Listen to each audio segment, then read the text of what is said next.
10 ದಿನದ ಹಿಂದೆ ಕಳೆ ಔಷಧಿ ಸ್ಪ್ರೇ ಮಾಡಿದ್ವಿ. 10 ದಿನ ಆದಮೇಲೆ ಈ ಥರ ಎಲ್ಲ ಕಳೆ ಎಲ್ಲ ಕುಸಿದೆ,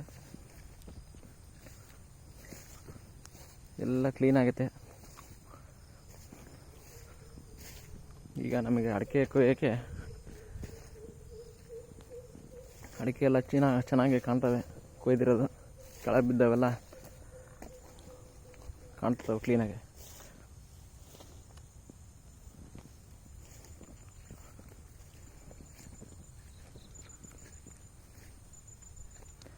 ಮಳೆ ಜಾಸ್ತಿ ಆಗಿರೋದ್ರಿಂದ ಕಲ್ಟಿವೇಷನ್ ಆಗ್ತಾ ಇಲ್ಲ.